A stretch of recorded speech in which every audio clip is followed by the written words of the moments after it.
If you had to start over and you needed to make 10K a month, how would you make 10K a month?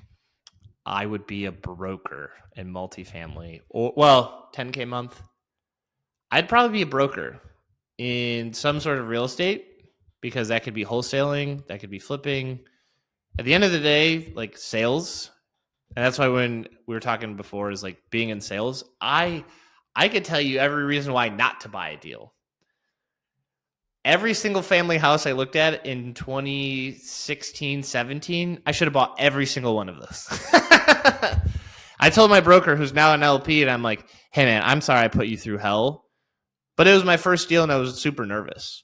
But I would be a broker to make a lot of money because it's transactions and it's dialing. And guess what? Those 5 people that I'm challenging your listeners to, you're doing 100 a day. So you're knowing the owners, the lawyers, everyone involved as fast as possible. And then from there, you can go, do I want to continue to broker or do the buying side? I think there's just a lot of resentment towards sales some people have, especially with there's like the influencers who are like Andy Elliott taking his shirt off and it's like, you got to have abs. But it gives you all the who's you need to successfully do deals. So I would say become a broker to meet the people who I'd want to work with, or just be a broker.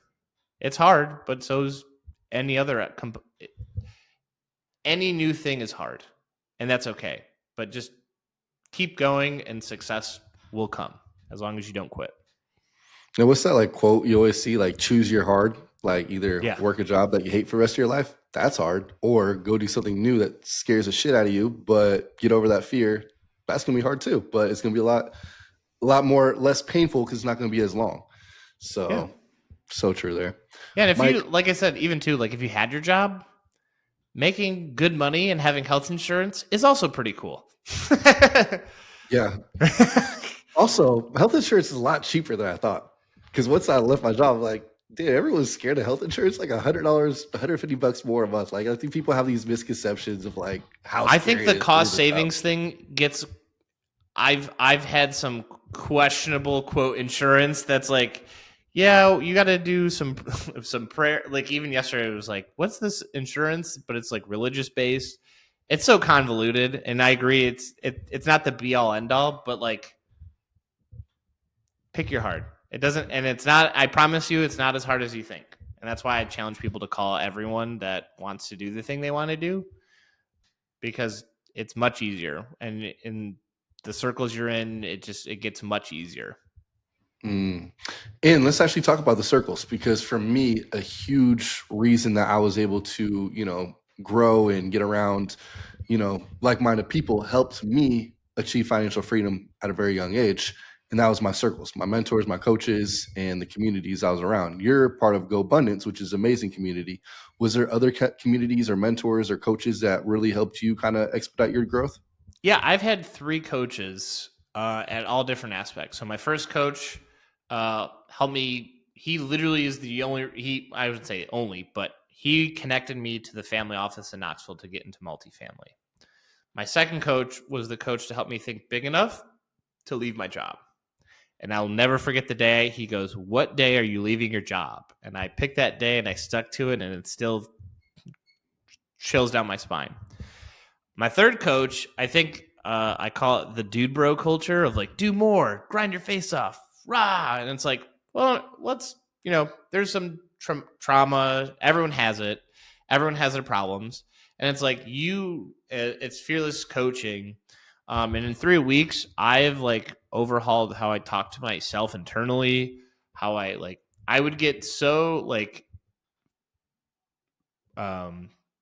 paralyzed by just like, am I doing the right things? Because it's just like there's so much going on in entrepreneurship. And so all of those, I would not be where I am talking to you if it weren't for those 3 coaches. I wouldn't be here if my professor laughed at me saying I'd suck at accounting. So like mentorship can be different. Now, it doesn't mean you have to pay like a guru or anything, but like just add value to good people, and the world will, the karma, universe, God, whatever you believe in, will pay you back 10x, 100x, 1000x. It just takes time.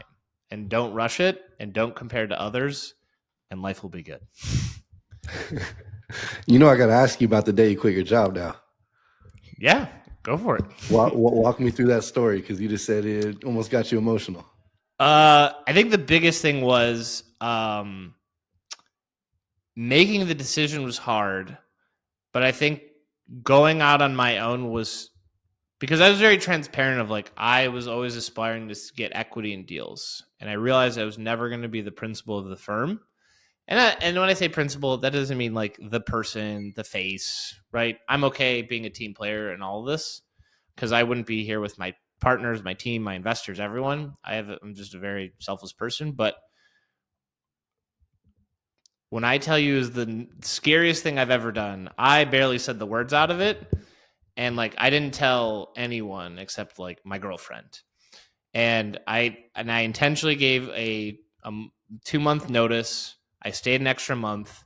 And it was just very emotional because it was like these were partners on my deals that I'm still partners with. But the role wasn't I had a bigger calling in terms of operations. I wanted to help more people. And leading with that value, it just awoke in me to realize the impact and the systems I can bring. Whether it's a 10 unit in Spokane, in Arkansas, Louisiana, wherever it is, I just had a bigger calling to help more investors. And especially during this time, like even now, where rents aren't going up 20%, fraudulent stories are happening all the time. And so it just makes me emotional to just thinking of that impact I have to my investors, my community. Even my mom is like, "Hey, do you know real estate is risky?" And it's like, "It's not as risky, mom. Don't let." But it just people come to me and want to learn more, and I just am very honest, and I want to help everyone be better investors, people, operators, whatever your mission is. I just want to help connect with people, and leaving that job helped me realize it. And I'm still figuring it out, but it's cool to just help and meet people like you and then help people take over the world in whatever aspect they have and want to. I love that. As we wrap up, Mike, in 3 to 5 years, what do you want that life to look like for you? So I just did my first ever Vivid Vision. Let's go. So I always thought it was BS, and it's not. I Did promise. Brian put you onto that? A little bit, but more of just like you hear enough people say it, and you eye roll it as a systems, logical, rational, like as a person. But I think a lot of people don't know what they want in life, and I didn't either. So my 3-year vision is to have, or 5 year, I think it's 5-year vision, 2 billion assets under management, one that we own, 1 billion that we consult on, family with 2 kids, dream house in Nashville, and then we just get under contract on our second house on the lake. We start a vertically integrated property management company to help the execution and to help investors have that value add strategy in house. So then they never have to hear about a third party property manager ever again. And just help as many people, just help investors onboard a family office, and then just have a kick ass team to just take over the world with and go from there.